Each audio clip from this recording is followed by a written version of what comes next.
My daughter told me I was worthless. Not in those exact words. She was too clever for that. She wrapped her cruelty in concern, her contempt in kindness, her hatred in helpfulness. But I heard what she really meant. We were sitting at my kitchen table, me, my daughter Gwendolyn, her husband Marcus, and my son Franklin. It was supposed to be a family dinner, a celebration of my 73rd birthday. Instead, it became an ambush. "Mama, we need to discuss your situation," Gwendolyn said, her voice dripping with false sweetness. "My situation. Your living situation. This house is too much for you. The bills are piling up. The maintenance is overwhelming. And frankly, Mama, you are not getting any younger." I looked at my daughter, this woman I had raised, this woman I had sacrificed everything for. She was 51 years old, dressed in expensive clothes, wearing jewelry I had never seen before. "What are you suggesting?" "We think you should move. Somewhere smaller, more manageable. We have found a lovely apartment complex for seniors. It is only 30 minutes from my house." "You want me to leave my home?" "We want what is best for you, Mama." Marcus leaned forward, his politician smile firmly in place. "Mother Crawford, we have done the research. This house is worth almost $700,000. If you sold it, you would have enough money to live comfortably for the rest of your life. No more worrying about repairs. No more struggling to keep up with the yard." "I do not struggle with the yard. I enjoy the yard." "That is not what we have heard," Franklin said quietly. I turned to my son, my baby, the child I had protected and defended my entire life. "What have you heard, Franklin?" He would not meet my eyes. "People have been talking, Mama. Neighbors. They say the house is looking run down. They say you have been forgetting things, getting confused." "Who told you that?" "Does it matter? The point is, we are worried about you." Worried, that word again. Everyone was so worried about me, so concerned, so caring. And yet, no one had bothered to ask me what I wanted. That was the moment I understood. This was not about my well-being. This was about my house, my property, my assets. My children did not see a mother when they looked at me.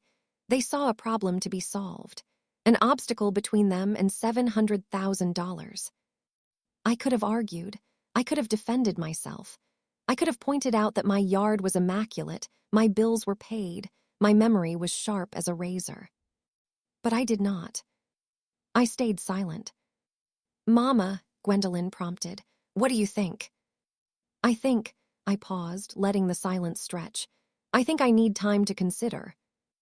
"Of course, take all the time you need. We are not trying to rush you."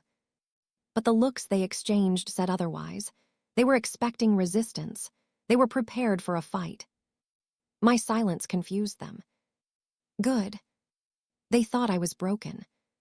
That was their first mistake. My name is Constance Elaine Crawford. I am 73 years old. I have lived in this house for 47 years. I raised 2 children here, buried a husband from here, and built a life that I refuse to abandon. But my children did not know that. They did not know me at all. They saw an old woman, a widow, a burden. They did not see the woman who had worked 3 jobs to put them through college, the woman who had nursed their father through 2 years of cancer, the woman who had survived poverty, racism, heartbreak, and loss, and come out stronger every time. They saw weakness where there was only patience. And patience, I had learned, was the most dangerous weapon of all. After dinner, when Gwendolyn and Marcus were preparing to leave, my daughter pulled me aside. "Mama, I know this is hard, but you have to trust us. We know what is best." "Do you?" "Of course. We have been researching this for months. The apartment complex is perfect for you, small, manageable, close to me so I can check on you." "Check on me?" "Yes, make sure you are taking your medications. Make sure you are eating properly. Make sure you are not declining." There it was, the real concern. Not my happiness, not my comfort, my decline. They were waiting for me to fall apart, waiting for me to become feeble and confused, waiting for the moment they could swoop in and take control.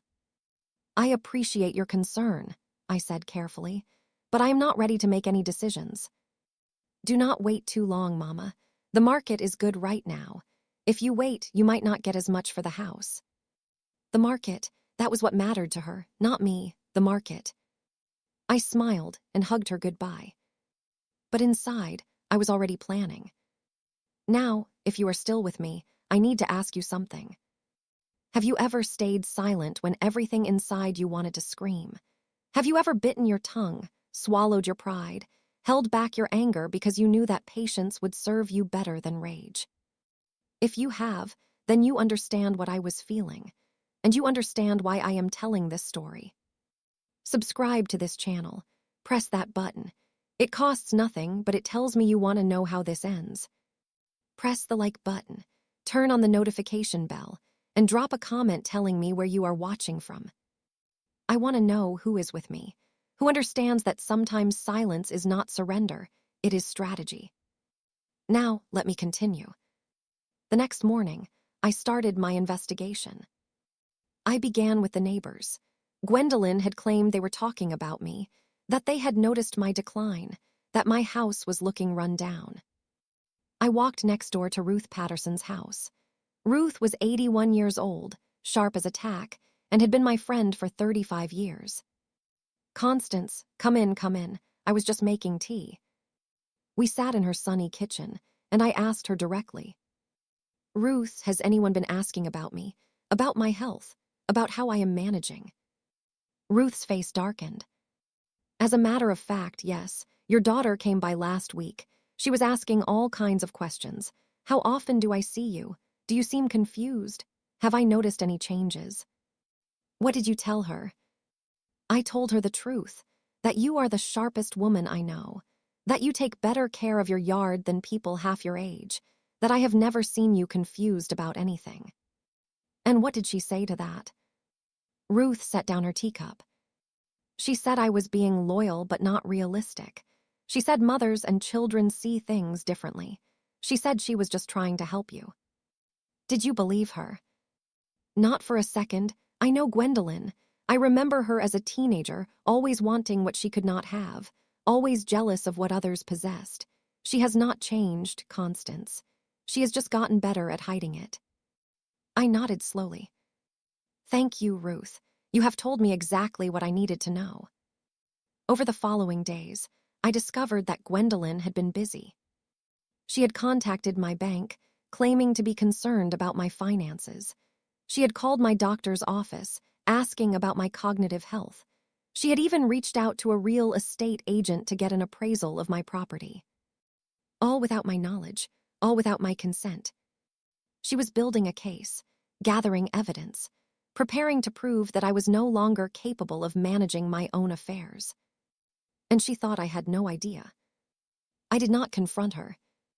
I stayed silent. I let her continue her scheming. I let her believe she was winning. But I was not passive. I was preparing. I called my lawyer, Theodore Washington. He had handled my husband's estate and had been advising me on legal matters for 20 years. Constance, what you are describing is concerning. Your daughter appears to be laying the groundwork for a competency challenge. Can she succeed? If she can convince a judge that you are mentally incapacitated, yes, she could petition for guardianship. That would give her control over your finances, your property, your medical decisions, everything. What can I do to stop her? First, we document your competency. I want you to get a full psychiatric evaluation, something we can present in court if necessary. Done. What else? Second, we protect your assets. Transfer everything into a trust. Name a trustee who is not your children. Make sure they cannot access anything without your explicit approval. And third, we watch. We gather evidence of her activities. If she is contacting your bank, your doctor, your neighbors without authorization, that could be used against her. It suggests malicious intent rather than genuine concern. How long should I watch? Theodore was quiet for a moment. Long enough to see her full hand, long enough to understand exactly what she is planning, and long enough to build a case so strong that she will never be able to hurt you again. I stayed silent for 6 weeks. 6 weeks of watching Gwendolyn visit my house with false smiles and probing questions. 6 weeks of enduring her comments about my forgetfulness and my confusion. 6 weeks of listening to her suggest, over and over, that I should sell my house and move somewhere more appropriate. I did not argue. I did not defend myself. I nodded and smiled and said I was thinking about it. And all the while, I was documenting everything. Every visit, I wrote down what she said. Every phone call, I noted the date and time. Every lie she told, I recorded. I also had my psychiatric evaluation. Dr. Miriam Okonkwo, a geriatric specialist with impeccable credentials, spent 3 hours testing my memory, my reasoning, my cognitive function. Her conclusion was definitive. Mrs. Crawford, you show no signs of cognitive impairment whatsoever. Your memory is excellent. Your reasoning is sharp. You are fully capable of managing your own affairs. Will you testify to that if necessary? Absolutely. And Mrs. Crawford, whatever your daughter is claiming about you, it is not based in reality. You are one of the most mentally acute 73-year-olds I have ever evaluated. That was the moment I knew. I had the ammunition I needed. But I was not ready to act, not yet. I wanted to see how far Gwendolyn would go, how deep her betrayal ran, how many people she would involve in her scheme. I wanted her comfortable, confident, certain of victory. And then I would show her exactly how wrong she was. 4 weeks into my silence, Franklin came to visit alone. This was unusual. Franklin almost always came with Gwendolyn or Marcus. He was the follower, the one who went along with whatever his sister decided. But today, he came alone. Mama, can we talk? Of course, baby. What is on your mind? He sat at my kitchen table, the same table where the ambush had happened. He looked uncomfortable, guilty. I have been thinking about what we discussed, about you selling the house. Have you? Yes, and I'm not sure it is the right thing. I studied my son. He was 48 years old, still handsome, still carrying the softness that had made him such a sweet child. But there was something in his eyes now, something that looked like shame. What changed your mind? I have been watching Gwendolyn, watching what she is doing, and it does not feel right. What has she been doing? Franklin hesitated. She has been talking to people. Your neighbors, your doctor, your bank. She says it is because she is worried about you, but it feels like something else. Like what? Like she is building a case. Like she is trying to prove you cannot take care of yourself. I said nothing. I let the silence stretch. Mama, are you really declining, like she says? What do you think, Franklin? You are sitting here with me now. You have been talking to me for 20 minutes. Do I seem confused to you? He looked at me, really looked, for the first time in months. No, you seem exactly like you have always been. Then why did you believe Gwendolyn? He had no answer. I trusted her, he finally said. She said she was worried. She said she had noticed things. I did not think she would lie. But she did lie. I think maybe she did. I reached across the table and took my son's hand. Franklin, I need you to be honest with me, completely honest. What is really going on? Why is Gwendolyn so determined to move me out of my house? He pulled his hand away. He could not meet my eyes. There are things I cannot tell you. Cannot or will not. Both. Franklin, I am your mother. Whatever it is, you can tell me. He stood up abruptly. I should not have come. I should not have said anything. Franklin. I am sorry, Mama. I am so sorry. He fled my house like he was being chased. And I was left with more questions than answers. That night, I could not sleep. Franklin knew something he was afraid to tell me, something that explained why Gwendolyn was so desperate to get me out of my house. What was it? What secret was worth betraying your own mother? I lay in my bed, staring at the ceiling, running through possibilities. Money trouble? Gwendolyn had always lived beyond her means. Marcus's business had struggled in recent years. Maybe they were counting on my house to bail them out. Inheritance disputes. My will divided everything equally between Gwendolyn and Franklin. Maybe Gwendolyn wanted more. Something darker, something I could not even imagine. I did not have answers, but I knew I was close to the truth. And I knew I needed to stay silent a little longer. The breakthrough came 2 weeks later.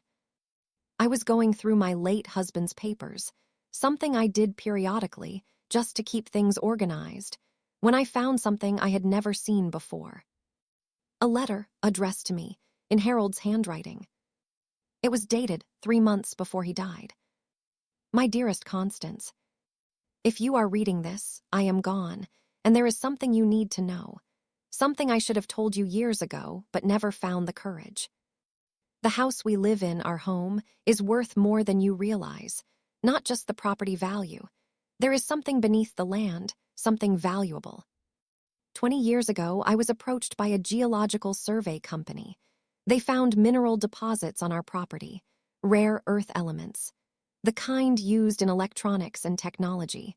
They offered to buy the land, but I refused. I wanted to leave it for you and the children. I never told anyone about this, not even you.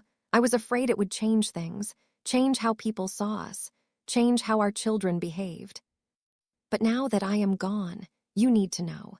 The mineral rights alone could be worth millions. Our children may already know I kept documents in the safe that they might have found after my death. Protect yourself, Constance. Protect what is ours. And if our children try to take it from you, remember that you are stronger than they know. All my love, Harold. I read the letter 3 times. Mineral rights, rare earth elements, millions of dollars. That was why Gwendolyn was so desperate. That was why she was building a case against me. That was why she wanted me out of my house. She knew she had found Harold's documents, and she was trying to take everything. I sat in my study, the letter trembling in my hands.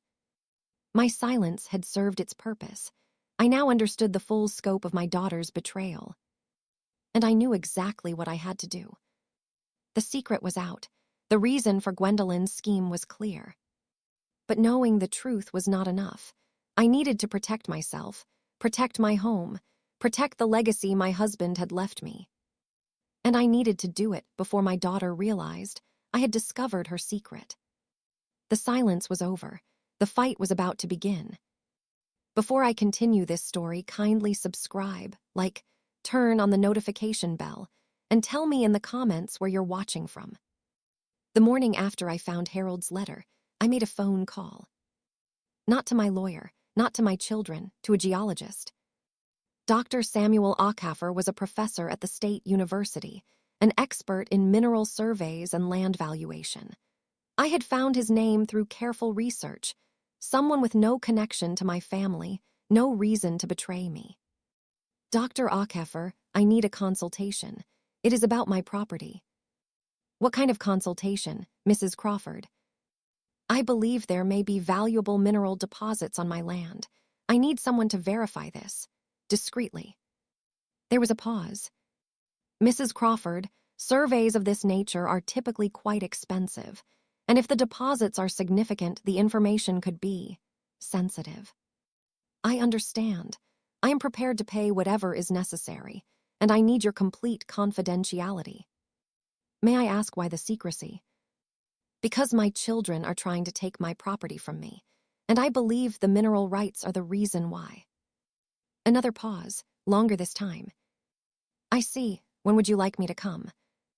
As soon as possible. Dr. Aucaffer arrived 3 days later. He was a tall man in his 60s, with graying hair and kind eyes. He spent 2 full days on my property, taking soil samples, running tests, consulting geological maps. On the 3rd day, he sat across from me in my living room with a folder full of results. Mrs. Crawford, your husband's letter was accurate. There are significant deposits of rare earth elements beneath your property, specifically neodymium and dysprosium. What does that mean in practical terms? It means your land is extraordinarily valuable. These elements are essential for manufacturing electronics, electric vehicles, wind turbines. The global demand is massive and growing. How valuable?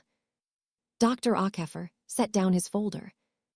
Based on my preliminary assessment, the mineral rights alone could be worth between $15 and $20 million. I sat back in my chair, stunned. $20 million. Beneath the house I had lived in for 47 years. Beneath the yard where I grew tomatoes and roses. Does anyone else know about this? I asked. The original survey was conducted 23 years ago by a company called Meridian Geological. They would have records, and if your husband kept documentation. He did, in a safe my children had access to after his death. Dr. Aakeffer nodded grimly. Then it is likely they know, and if they are trying to gain control of your property, they are trying to steal $20 million from their own mother. Yes, that would appear to be the case. That was the moment everything crystallized. My daughter's scheme was not about a $700,000 house. It was about $20 million in mineral rights. Rights that belonged to me. Rights she was willing to steal by having me declared mentally incompetent. I had stayed silent for weeks, watching her build her case. Now I understood why the stakes were so high. And now I knew I had to act. I called Theodore Washington that afternoon. Theodore, I need to see you immediately. There have been developments. What kind of developments? The kind worth $20 million. He was at my house within the hour. I showed him Harold's letter. I showed him Dr. Aakeffer's report. I explained everything I had discovered about Gwendolyn's scheme. Theodore read through the documents slowly, his face growing more troubled with each page. Constance, this changes everything. If your children know about the mineral rights, their motivations are clear. This is not about concern for your well-being. This is about money, an enormous amount of money. What do I do? First, we secure the mineral rights. We need to ensure they are properly documented in your name and cannot be transferred without your explicit consent. How do we do that? We file the appropriate paperwork with the state. We update your trust to specifically include the mineral rights. And we make sure that any attempt by your children to access these rights would require court approval they would not get without evidence of your incapacity. Which they cannot prove, because I am not incapacitated. Exactly. Theodore closed the folder. But Constance, there is something else we need to consider. What?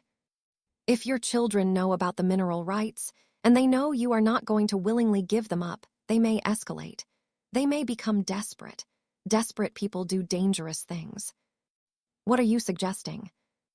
I am suggesting you be careful, very careful, and I am suggesting we may need to go on the offensive sooner rather than later. I did not go on the offensive, not yet. I had stayed silent this long for a reason, and that reason was about to pay off. Because the very next day, Gwendolyn made her move. She arrived at my house unannounced, with Marcus and a man I had never seen before. Mama, this is Dr. Raymond Foster. He is a psychiatrist who specializes in geriatric care. I looked at the man. He was in his 50s, with cold eyes and a practiced smile. He carried a briefcase that looked like it contained forms and documents. A psychiatrist, how interesting. Dr. Foster is here to do a brief evaluation, just to make sure you are doing well. It is nothing to worry about. An evaluation I did not agree to. Mama, we are just being thorough. It is standard procedure when someone your age is living alone. Standard procedure, as if ambushing someone with a psychiatrist was normal. And what if I do not wish to be evaluated? Gwendolyn's smile tightened. Mama, please do not make this difficult. We are trying to help you. Dr. Foster stepped forward, his smile widening. Mrs. Crawford, I assure you this is nothing invasive, just a conversation, a few questions. It will take less than an hour. I looked at this man who had been brought to my home without my consent. This man who was supposed to provide the evidence my daughter needed to steal $20 million. And I made a decision. Very well, let us have your conversation. Gwendolyn looked relieved. She thought I was surrendering. She had no idea I was about to give the performance of my life. Dr. Foster's evaluation was designed to make me look incompetent. His questions were tricky, meant to confuse. He asked me what day it was, then interrupted my answer with another question. He asked me to remember 3 words, then distracted me with unrelated topics before asking me to recall them. He asked me about my medications, my daily routine, my financial situation. He framed everything to suggest confusion, to imply decline. And I answered carefully. Not perfectly, not sharply, carefully. I hesitated before answering simple questions. I pretended to struggle with recall. I repeated myself occasionally, as if I had forgotten what I had already said. I gave him exactly what he was looking for, a woman showing signs of cognitive decline. Gwendolyn watched with barely concealed satisfaction. Marcus nodded along, his politician's mask firmly in place. They thought they were winning. They thought I was handing them the ammunition they needed. They were wrong. After Dr. Foster left, Gwendolyn lingered. Mama, that went well. Dr. Foster seemed very thorough. Did he? Yes, he is going to write up his findings and send them to us. Just for our records, of course. Of course. And Mama, I think it might be time to revisit our conversation about selling the house. You know, before things get more complicated. Complicated how? Well, if your condition worsens, decisions might have to be made. It would be better if you made them now, while you still can. While I still can, as if I were already fatting, already gone. I will think about it, Gwendolyn. Do not think too long, Mama. Time is not on your side. She kissed my cheek and left. And I sat alone in my living room, replaying the encounter in my mind. They thought time was on their side. They had no idea I was using that time against them. The next morning, I called Theodore. I need you to do something for me. I need you to get a copy of Dr. Foster's evaluation as soon as it is filed. Why, what happened? I told him about the ambush, about the evaluation, about my deliberate performance. There was a long pause. Constance, are you saying you intentionally appeared confused? Yes. Why would you do that? Because I wanted to see how far Gwendolyn would go. I wanted her to believe she was winning, and I wanted evidence of her scheme that could be used against her. But if Dr. Foster files a report saying you are cognitively impaired, then we counter it with Dr. Okonkwo's evaluation, an evaluation conducted by an independent specialist with no connection to my family, an evaluation that shows I am completely competent. But the conflicting reports will prove that Dr. Foster's evaluation was biased, that he was hired by my daughter to produce a specific result, that his findings cannot be trusted. Theodore was quiet for a moment. That is brilliant and incredibly risky. I have been silent long enough, Theodore. It is time to show them what that silence has been hiding. Dr. Foster's report arrived 10 days later. Theodore obtained a copy through legal channels. What it contained was worse than I expected. Mrs. Crawford displays significant cognitive impairment consistent with early-stage dementia. She exhibited confusion about time and place, difficulty with short-term memory recall, and disorganized thinking patterns. It is my professional opinion that she is no longer capable of managing her own affairs and would benefit from guardianship by a family member. Guardianship. There it was, the word my daughter had been working toward all along. But the report also contained something else, something Dr. Foster had not intended to reveal. A note at the bottom of the document, likely meant for internal records only. Evaluation requested and funded by G. Crawford Williams. Fee paid, $5,000. Gwendolyn had paid the psychiatrist $5,000 to evaluate me. $5,000 to produce a report that would give her control of $20 million. She had bought her evidence. And now I had proof. I did not confront Gwendolyn immediately. There was still more to learn, more to document, more rope to give her so she could hang herself. Instead, I waited, and I watched. 2 weeks after the evaluation, Gwendolyn filed a petition with the court. Petition for guardianship over Constance Elaine Crawford. Basis: cognitive impairment as documented by psychiatric evaluation. Requested guardian: Gwendolyn Crawford Williams. She had done it. She had officially moved to take control of my life. And she had no idea that I had been preparing for this moment for months. The day after the petition was filed, I called a family meeting. Not at my house, at Theodore's office, neutral ground. Gwendolyn arrived with Marcus and her lawyer, a sleek man named Harrison who clearly expected an easy victory. Franklin came alone. He looked terrified. I sat at the head of the conference table, Theodore beside me. "Thank you all for coming," I began. "I understand there has been some concern about my well-being." Gwendolyn smiled her practiced smile. "Mama, we are just worried about you. We want what is best." "I appreciate that, but before we proceed, I think there are some things you should know." I nodded to Theodore. He opened a folder and began laying documents on the table. "First, this is a psychiatric evaluation conducted by Dr. Miriam Okonkwo, a board-certified geriatric specialist with 30 years of experience. The evaluation, conducted 3 months ago, confirms that Mrs. Crawford shows no signs of cognitive impairment whatsoever." Gwendolyn's smile faltered.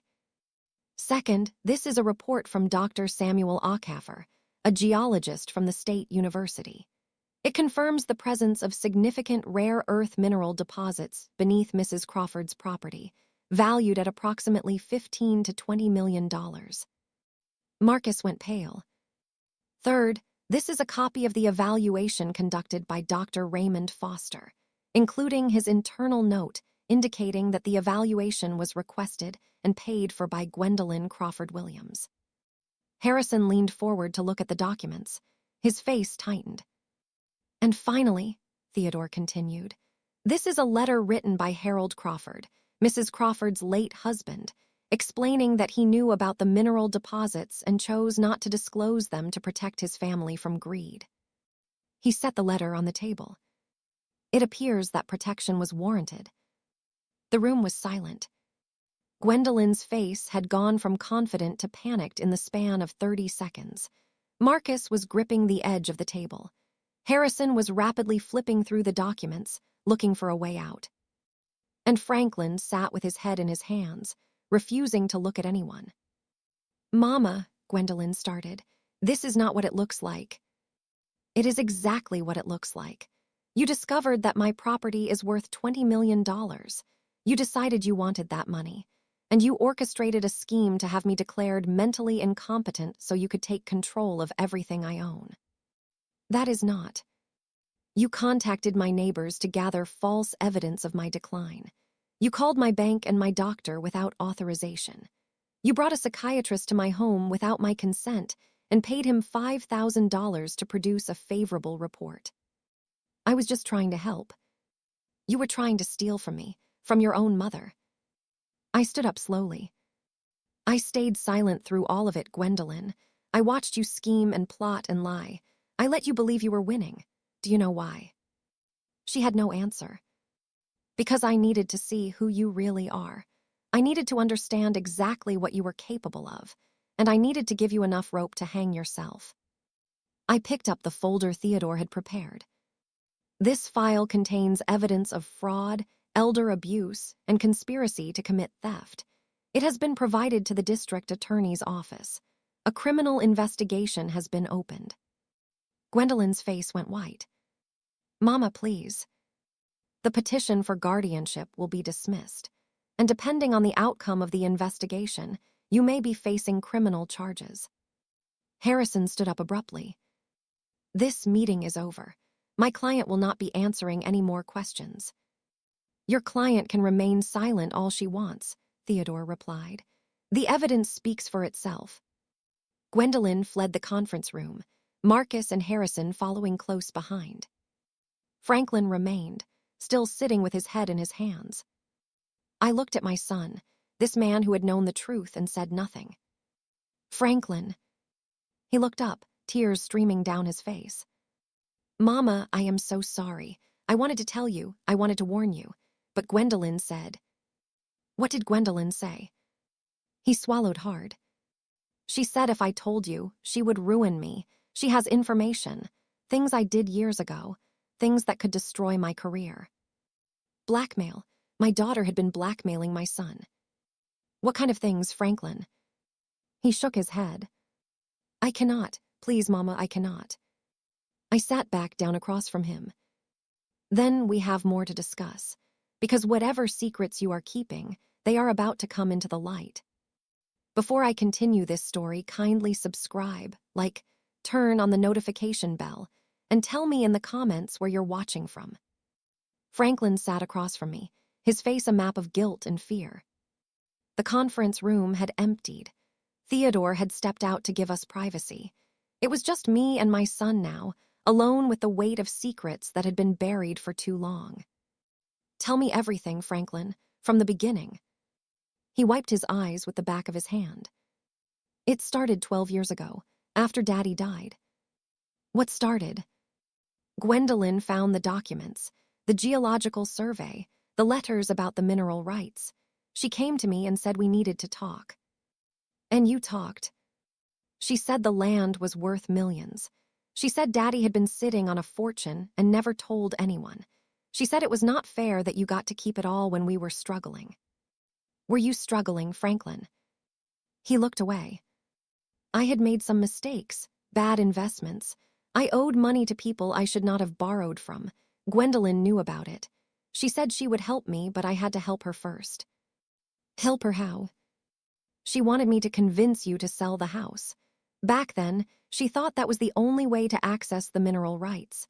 She did not know about guardianship or competency petitions. She just wanted you to agree to sell. But I did not agree. No, you said you would never leave your home, and Gwendolyn got angry. She said we needed a different approach. I felt a chill run through me. What approach? Franklin was quiet for a long moment. She started planning, researching. She found out about guardianship laws, about how adult children could take control of elderly parents' affairs if they could prove cognitive decline. And she decided to manufacture that evidence. Yes, she said it would take time, years maybe, but she was patient. She said she could wait. 12 years. My daughter had been planning to steal from me for 12 years, building her case piece by piece, waiting for the right moment to strike. Why did you go along with it, Franklin? Because she had leverage. The people I owed money to, they were not legitimate lenders, Mama. They were criminals. If anyone found out about my debts, about what I had done to pay them off. What did you do? He could not meet my eyes. I embezzled money from my company to pay off the loans. If it came out, I would go to prison. Embezzlement. My son was a thief. But then again, so was my daughter. How did Gwendolyn find out? She has always been good at finding things out. She has contacts, people who owe her favors. She discovered what I had done and said she would keep it quiet as long as I cooperated. So she has been blackmailing you for 12 years. Yes. I sat back in my chair, processing everything. My daughter was a schemer who had spent over a decade planning to steal my inheritance. My son was a criminal who had gone along with her plans to protect himself. And I had been blind to all of it. No, not blind, trusting. I had trusted my children because that is what mothers do. But trust, I had learned, was a luxury I could no longer afford. Franklin, I need to ask you something, and I need you to be completely honest. Anything, Mama. Are there others involved, beyond you and Gwendolyn? He hesitated. Marcus knows. He has been helping Gwendolyn with the legal strategy. And there is someone else. Who? A man named Vincent DeLuca. He is the one I borrowed money from years ago. When I could not pay him back, he threatened me. Gwendolyn stepped in and made a deal with him. What kind of deal? She promised him a cut of the mineral rights, 10%. In exchange, he would provide resources to help her plan succeed. 10% of $20 million. $2 million to a criminal for helping my daughter steal from me. Is this Vincent DeLuca dangerous? Very, he has connections everywhere. Police, politicians, business owners. If he wants something, he gets it. And now, he wants a piece of my property. Yes. I closed my eyes, absorbing the full scope of what I was facing. This was not just a family dispute. This was organized crime. My daughter had allied herself with criminals to steal my inheritance. And they had 12 years of planning behind them. That night, I sat alone in my living room, thinking about everything Franklin had told me. I had stayed silent for months, believing I understood my daughter's scheme. But I had only scratched the surface. The truth was far worse than I had imagined. Gwendolyn had been planning this for over a decade. She had blackmailed her own brother into compliance. She had made deals with criminals. She had hired corrupt doctors to manufacture evidence. And she had done it all while smiling at me, kissing my cheek, pretending to be a concerned daughter. The betrayal was complete. But so was my determination. The next morning, I called Theodore. We need to expand our strategy. This is bigger than I thought. What do you mean? I told him everything Franklin had revealed. The 12-year plan, the blackmail, Vincent DeLuca and his criminal connections. Theodore was silent for a long moment.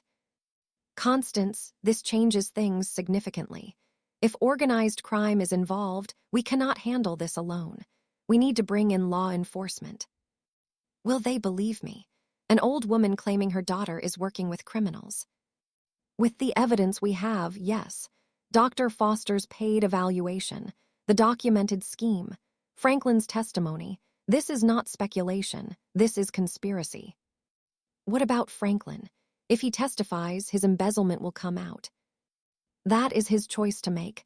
But Constance, you cannot protect him at the expense of yourself. He participated in a scheme to steal from you. He may have been blackmailed, but he still made choices. I thought about my son, my baby, the child I had protected his entire life. I will talk to him, give him the chance to do the right thing. And if he refuses, then he will face the consequences, just like his sister. I met with Franklin the following day. We sat in my kitchen, the same kitchen where this had all begun, where my children had first suggested I sell my house. Franklin, I need you to testify, against Gwendolyn, against Vincent DeLuca, against everyone involved in this scheme. He went pale. Mama, I cannot. If I testify, everything will come out, the embezzlement, the loans. I will lose everything. You have already lost everything, Franklin. Your sister has been using you for 12 years. She has turned you into an accomplice in crimes against your own mother. But if I go to prison, you might go to prison anyway.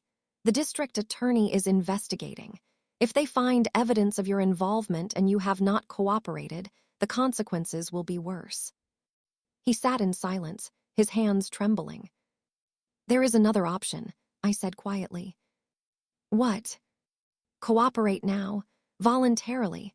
Testify against Gwendolyn and DeLuca. Help the authorities build their case. If you do that, if you show genuine remorse and cooperation, the prosecution may be lenient. Lenient? You mean I might not go to prison? I cannot promise anything, but I know this. If you stay silent, if you continue to protect the people who used you, you will spend the rest of your life looking over your shoulder. Is that what you want? Franklin stared at the table for a long time. I never wanted any of this, Mama. I was just scared. Scared of DeLuca. Scared of Gwendolyn. Scared of losing everything. I know, baby. Fear makes people do terrible things, but you have a chance now to make it right. And if I testify, what happens to us, to our family? Our family has been broken for a long time, Franklin. We did not see it because we did not want to. But testifying, telling the truth, is the first step toward healing. Not for Gwendolyn. She chose her path. But for you and me, there might still be hope. He looked up at me, tears in his eyes. I will do it, Mama. I will testify. The investigation accelerated after Franklin agreed to cooperate. He provided detailed testimony about Gwendolyn's scheme, DeLuca's involvement, and his own role in the conspiracy. He handed over documents, emails, financial records, everything he had kept hidden for 12 years. The district attorney was interested, very interested. "Mrs. Crawford," she said during our meeting, "what your son has provided is substantial. Combined with the evidence you have already gathered, we have enough to pursue charges against multiple individuals, including my daughter. Including your daughter. Fraud, elder abuse, conspiracy. Potentially racketeering if we can establish the connection to Vincent DeLuca's criminal enterprise. And DeLuca himself. That is more complicated. Men like him are careful. They do not leave fingerprints. But if we can prove he was promised a cut of the mineral rights in exchange for his assistance, that is criminal conspiracy. What do you need from me? We need you to continue doing exactly what you have been doing, documenting everything, staying vigilant, and when the time comes, testifying in court. I can do that. There is one more thing, Mrs. Crawford." "What?" "Vincent DeLuca is dangerous. If he learns that we are building a case against him, he may try to interfere. We would like to provide you with security." "Security?" "Protection. Someone to watch your house, make sure you are safe." I thought about it, about DeLuca, about what Franklin had told me about his connections and his willingness to do whatever it took to get what he wanted. Yes, I think that would be wise. 2 weeks later, Gwendolyn came to my house. She arrived unannounced, as she always did, but this time there was something different in her eyes, something desperate. "Mama, we need to talk." I let her in, though every instinct told me not to. "What is there to talk about, Gwendolyn?" "I know about the investigation. I know Franklin is cooperating. I know what you are trying to do." "I am trying to protect myself from my own daughter. That is what I am trying to do." "Mama, you do not understand. There are people involved in this who are dangerous. If you keep pushing, if you keep cooperating with the authorities, things could get very bad." "Is that a threat?" "It is a warning, from someone who knows how these people operate." I looked at my daughter, this woman I had raised, this woman who had spent 12 years planning to steal from me. "Gwendolyn, I am going to say this once. Leave my house. Do not come back, do not call me, do not contact me in any way." "Mama, you made your choice 12 years ago when you decided I was worth more as a source of money than as a mother. You made your choice when you blackmailed your brother and partnered with criminals. You made your choice when you paid a psychiatrist to say I was losing my mind." I stood up. "Now I am making my choice, and my choice is to see this through, whatever it costs, whatever happens." Gwendolyn's face hardened. "You are making a mistake, Mama, a terrible mistake."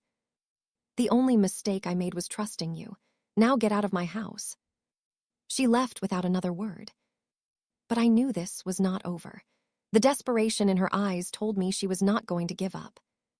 And whatever she was planning next, I needed to be ready. 3 days later, I woke to the sound of breaking glass. It was 2 in the morning. The security system Theodore had arranged was blaring, red lights flashing. I grabbed my phone and called 911. "Someone is breaking into my house. Please send help." I could hear footsteps downstairs, heavy, deliberate. Then a voice I did not recognize. "Mrs. Crawford, we just want to talk." I locked my bedroom door and pushed my dresser in front of it. "The police are on their way," I called out. "You have about 3 minutes." Silence. Then the footsteps retreated. The back door slammed. A car engine roared to life and faded into the distance. By the time the police arrived, whoever had broken in was gone. But they had left something behind. A note on my kitchen table. "Drop the investigation, or next time we will not just talk." The threat was clear. The danger was real. But I had not stayed silent for all those months, just to surrender now. Vincent DeLuca thought he could intimidate me. Gwendolyn thought she could scare me into compliance.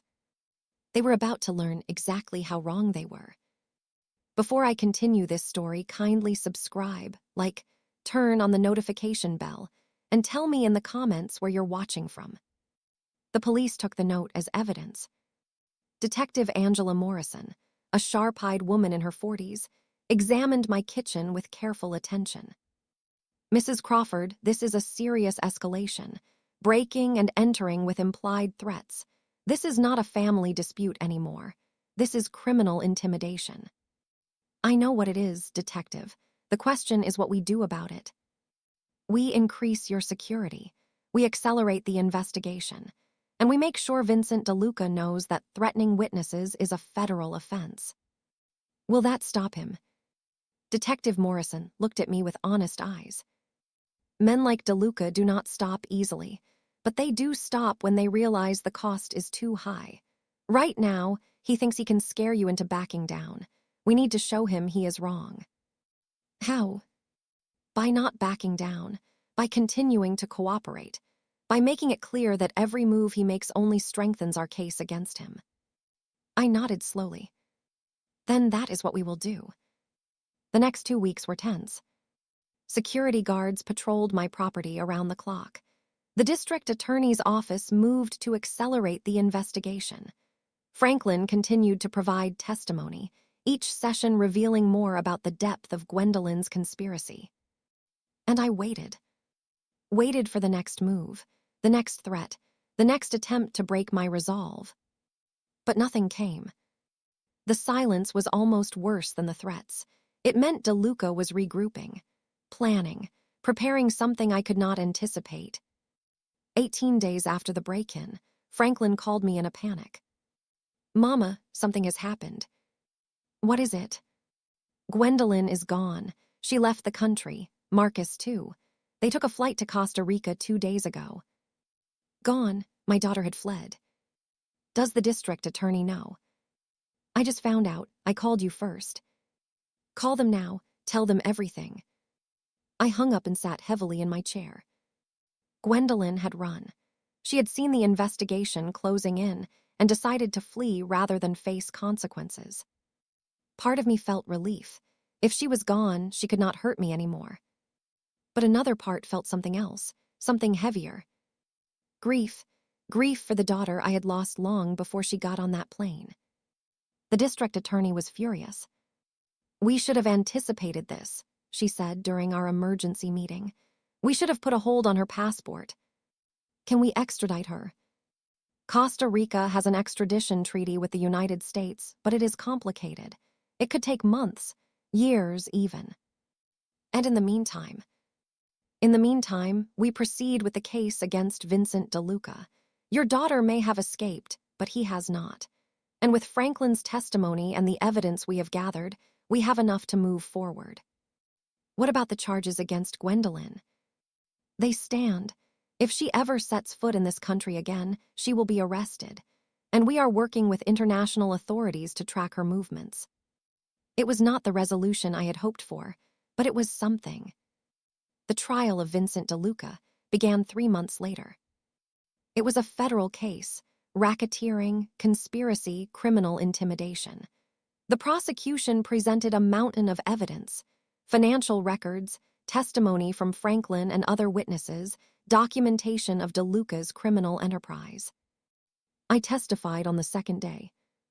Walking into that courtroom, I felt the weight of everything that had happened. The betrayal, the threats, the months of silence and preparation. It all came down to this moment. DeLuca sat at the defense table, watching me with cold eyes. He was a large man, well-dressed, with the calm confidence of someone who believed he was untouchable. I took the stand and swore to tell the truth. The prosecutor walked me through my story. The discovery of the mineral rights, Gwendolyn's scheme, the fake psychiatric evaluation, the break-in and the threatening note. I spoke clearly and calmly, despite the fear that knotted my stomach. When it was time for cross-examination, DeLuca's lawyer approached with a condescending smile. "Mrs. Crawford, you are 73 years old. Is that correct?" "Yes."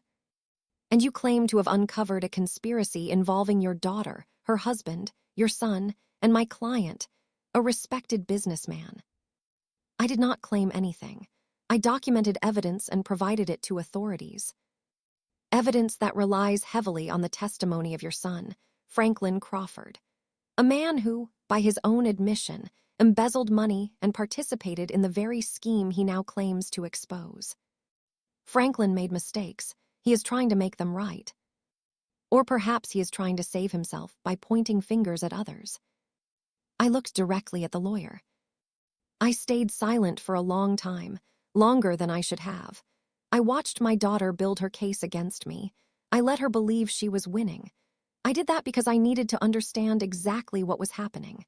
I needed evidence that could not be dismissed or explained away. I turned to face the jury. I am 73 years old. I have lived in my house for 47 years. I buried my husband from that house. I raised my children in that house, and my daughter spent 12 years planning to take it from me. My voice was steady. I am not confused. I am not senile. I am not a witness who can be discredited by clever lawyers. I am a mother who discovered that her children were willing to destroy her for money, and I am here to make sure that everyone involved faces consequences. The courtroom was silent. DeLuca's lawyer had no more questions. The jury deliberated for 3 days. I waited at home, surrounded by security, unable to sleep or eat or think about anything except the verdict. On the 4th morning, Theodore called. "It is over, Constance. Guilty on all counts." I sank into my chair, tears streaming down my face. All counts. Racketeering, conspiracy, criminal intimidation. Vincent DeLuca is going to prison for a very long time. And Gwendolyn. Still in Costa Rica, but the international pressure is mounting. It is only a matter of time before she is forced to return or face consequences there. What about Franklin? The prosecution kept their word. In exchange for his cooperation, he received a reduced sentence. 2 years probation, community service, and restitution for the embezzlement. No prison time. 2 years probation. My son would not go to prison. It was more mercy than he deserved, but he was still my child, and despite everything, I was grateful he had a chance to rebuild his life. The weeks after the verdict were quiet. The security gradually scaled back. The media attention faded. Life began to return to something resembling normal. But nothing would ever truly be normal again.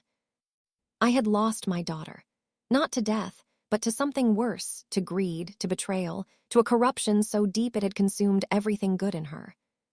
I had nearly lost my son. He had participated in schemes against me, allowed himself to be blackmailed, stood by while his sister plotted my destruction. But he had also found the courage to come forward, to testify, to try to make things right. Whether that was enough, I did not know. 6 months after the trial, Franklin came to visit. He looked different, older, tired, but there was something in his eyes that had not been there before. Humility. "Mama, I came to apologize, really apologize. Not because I am trying to get something or because I am afraid, just because I am sorry. I know you are, baby. I spent 12 years being afraid. Afraid of DeLuca, afraid of Gwendolyn, afraid of losing everything. And that fear made me do terrible things. Fear is powerful. It can make people into strangers. I do not want to be a stranger anymore, Mama. I want to be your son again, if you will let me." I looked at this man I had raised, this man who had failed me so completely, this man who was now sitting in my kitchen, asking for a chance to start over. "Franklin, I cannot forget what happened. I cannot pretend the last 12 years did not exist. I know. But I can try to forgive, slowly, over time, if you show me that you have truly changed. I will. I promise. Do not promise, Franklin, show me. That is all I ask." He nodded, tears in his eyes. "I will, Mama, I will." 1 year after the trial, I received a letter. It was from Costa Rica, from Gwendolyn. I almost threw it away without reading it, but something made me open the envelope. Some need for closure, perhaps, or maybe just curiosity about what my daughter could possibly say. "Dear Mama, I know you probably hate me. You have every right to. I did terrible things, things I can never take back. I tell myself I did not mean for it to go so far. that I just wanted what was fair, that the mineral rights should have been shared with your children from the beginning. But I know that is a lie. I wanted the money. I wanted it so badly that I was willing to destroy you to get it. I am living in Costa Rica now. I cannot come back to America without being arrested. Marcus left me 6 months ago. I have nothing. No money, no family, no future. I suppose that is justice. I am not writing to ask for forgiveness. I do not deserve it. I am writing because I needed to say something I should have said years ago. I am sorry, Mama. I am so sorry. I loved you once. Maybe I still do, somewhere beneath all the ugliness. But I let greed consume that love. I let fear and ambition and resentment twist me into someone I do not recognize. I hope you are well. I hope you are happy. I hope the mineral rights bring you peace and security for the rest of your life. I will not write again. I know you do not want to hear from me. Goodbye, Mama. Gwendolyn. I read the letter 3 times. Then I folded it carefully, placed it in a drawer, and closed my eyes. Did I forgive Gwendolyn? I do not know. Forgiveness is not a single moment. It is a process, a journey that takes years, sometimes a lifetime. What I know is that I stopped carrying the anger. I stopped waking up every morning thinking about her betrayal. I stopped letting her choices define my days. I let go, not for her sake, for mine. 2 years after the trial, I celebrated my 75th birthday. It was a small gathering. Franklin and his wife, Ruth Patterson from next door, Theodore Washington and his family, Reverend Jackson from my church. No Gwendolyn, no Marcus, but the people who loved me, truly loved me, were there. Franklin raised a glass. To Mama, the strongest woman I have ever known. The woman who taught me that silence is not weakness, that patience is not passivity, and that love can survive even the deepest betrayal. To Mama, everyone echoed. I smiled, but the smile was bittersweet. I had won. I had protected my home, my assets, my independence. I had exposed the conspiracy against me and seen justice served. But victory had come at a terrible cost. I had lost a daughter. I had nearly lost a son. I had spent years watching my family tear itself apart over money. Was it worth it? I do not know. Some questions do not have answers. What I know is that I survived. I fought back. I refused to be a victim. And I did it my way, quietly, patiently, strategically. If you are watching this story, I want you to remember something. Silence is not surrender. Patience is not weakness. Sometimes, staying quiet is the most powerful thing you can do. My children thought my silence meant I did not notice. They thought it meant I did not understand. They thought it meant they were winning. They were wrong. I stayed silent longer than I should have, for a reason. I needed to understand the full scope of what I was facing. I needed to gather evidence that could not be dismissed. I needed to give them rope to hang themselves. And when the time was right, I spoke, clearly, powerfully, devastatingly. Never underestimate a quiet woman. Never assume that silence means ignorance. Never believe that patience means acceptance. Some of us are silent because we are watching, learning, planning. And when we finally speak, the world changes. Thank you for staying with me until the end. Thank you for being here through every twist and revelation. If this story moved you, please subscribe to this channel. Press the like button. Turn on the notification bell so you never miss another story. And drop a comment. Tell me where you are watching from. Tell me if you have ever stayed silent when you wanted to scream, because you knew patience would serve you better than rage. I want to hear from you. I want to know I am not alone. Because none of us are alone. We are all connected by our struggles and our strength. Until next time, take care of yourselves, protect yourselves, and remember that your silence can be your greatest weapon. Use it wisely. This is Constance Elaine Crawford. And my story is finally complete. If this story touched you, please subscribe, like, and turn on the notification bell for more emotional stories like this. Tell me in the comments where you're watching from. Somewhere out there, I might be reading.